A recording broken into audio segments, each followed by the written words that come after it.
మీ అందరూ ధైర్యంగా ఉండవలసినటువంటి అవసరం ఉన్నది. 6 రోజులైనా ఒక్క ఇల్లు కూడా పొలగొట్టకుండా ఆపే బాధ్యత మాది అని చెప్పి నేను ఈ సందర్భంగా తెలియజేస్తా ఉన్నాను. చాలా చూసిన మీ తాటాకు సప్పులని. మనకు స్వాతంత్రం వచ్చి 75 సంవత్సరాలు అవుతుంది.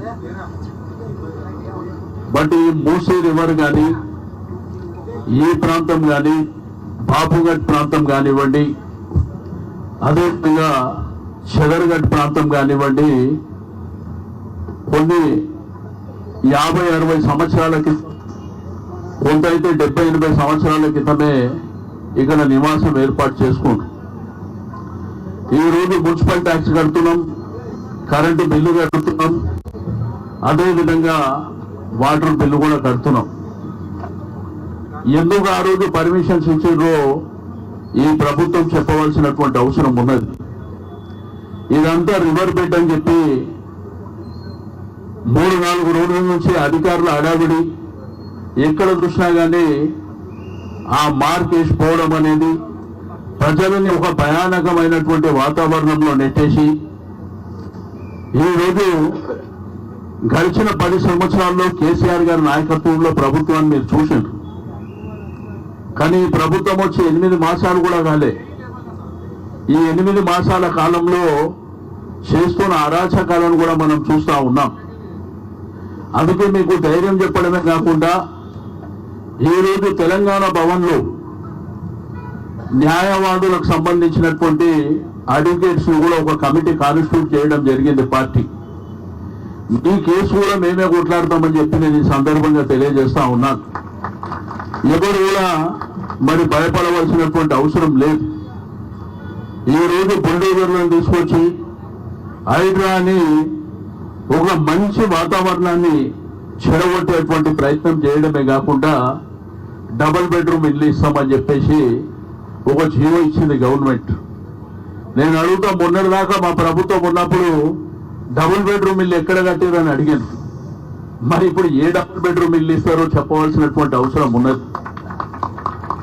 దగ్గర దగ్గర 68,000 ఇండ్లు డబుల్ బెడ్రూమ్ ఇండ్లు మేము ఆల్రెడీ అలాట్ చేసినాం. కట్టిన ఇండ్లన్నీ అలాట్ చేసినాం.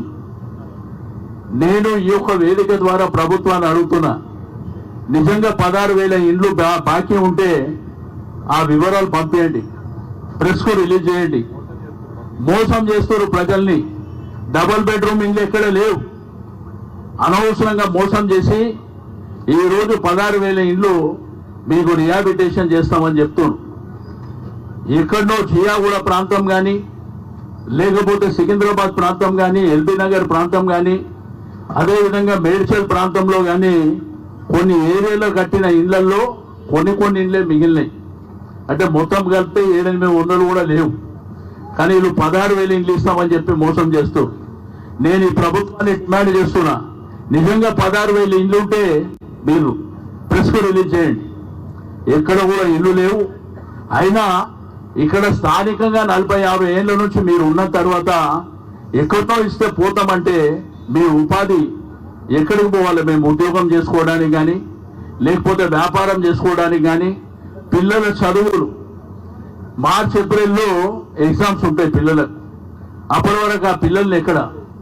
కానీ చాలా మంది ఒక భయానకమైనటువంటి వాతావరణంలో, నిన్ననే ఒక తల్లి మరి గుండె నొప్పి వచ్చి చనిపోవడం, కొంతమంది సూసైడ్ చేసుకొని చనిపోవడం, కొంత భయానకమైనటువంటి వాతావరణంలో మరి ప్రజలు ఎక్కడ చూసినా సోషల్ మీడియాలో చూస్తే ఇదే కనిపిస్తుంది. నేను బీఆర్ఎస్ పార్టీగా మీ అందరికీ మేము హామీ ఇచ్చేది ఒకటే, మేమున్నాము, మీరు అధైర్యపడకండి, ధైర్యంగా ఉండండి. ఈ రోజు నుంచి మీరు ధైర్యంగా ఉండండి. మేము చట్టపరంగా న్యాయపరంగా కొట్లాడేది డెఫినెట్గా కొట్లాడతాం. రెండోది, ఎక్కడికక్కడ మా పార్టీ కానివ్వండి, మా ఎమ్మెల్యేలు కానివ్వండి, మా నాయకత్వం కానివ్వండి, మేమే కొన్ని ఏరియాలు పంచుకొని ఆ ఏరియాలలో మీతో పాటు మేమే ఉండడానికి కూడా సిద్ధంగా ఉంటాం. కానీ మీ మీద ఎటువంటి ఇబ్బంది ప్రభుత్వం తలపెడితే ఏడికైతే ఆడికి కొట్లాడడానికి మేము సిద్ధంగా ఉన్నామని చెప్పి నేను ఈ సందర్భంగా తెలియజేస్తా ఉన్నాను. ఎందుకంటే ప్రజాస్వామ్యం లోపల ప్రభుత్వాలు వస్తుంటాయి పోతుంటాయి. ఒక మంచి పరిపాలన ఇవ్వడానికి ప్రయత్నం చేయాలి. రేవంత్ రెడ్డి గారికి చిన్న వయసులో ఒక ముఖ్యమంత్రి అయ్యేటువంటి అవకాశం వచ్చింది. మీ నుంచి ప్రజలు కోరుకుంటుంది బ్రహ్మాండమైనటువంటి పరిపాలన కోరుకుంటున్నారు. కానీ ఈ విధంగా అరాచకాలు చేసి ప్రజల్ని భయభ్రాంతులకు గురి చేసి వాళ్ళకి నిద్ర లేకుండా చేయడం అనేది ఇది మీకు శ్రేయస్కరం కాదు అని చెప్పి నేను ఈ సందర్భంగా తెలియజేస్తా ఉన్నాను.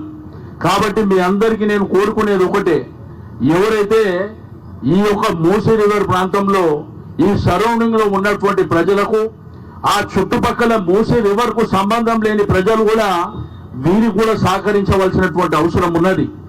మన ప్రాంతంలో కొంతమంది ప్రజలకు ఇబ్బంది జరిగితే ఈ చుట్టుపక్కల ప్రాంతాల వాళ్ళు కూడా వాళ్ళకు అండగా నిలబడవలసినటువంటి అవసరం ఉన్నది.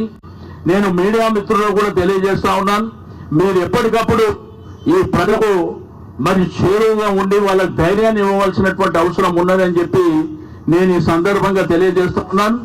ఈ రోజు నుంచే మరి హరీష్ రావు గారి నాయకత్వంలో మేమందరం బయలుదేరినాం. ఇక అన్ని ప్రాంతాలు పర్యటన చేస్తాం, ప్రజలకు ఒక భరోసా ఇస్తాం. ఈ ప్రభుత్వం వెనక్కి తగ్గే వరకు వదిలిపెట్టే సమస్యనే లేదు అని చెప్పి నేను ఈ సందర్భంగా తెలియజేస్తా ఉన్నాను.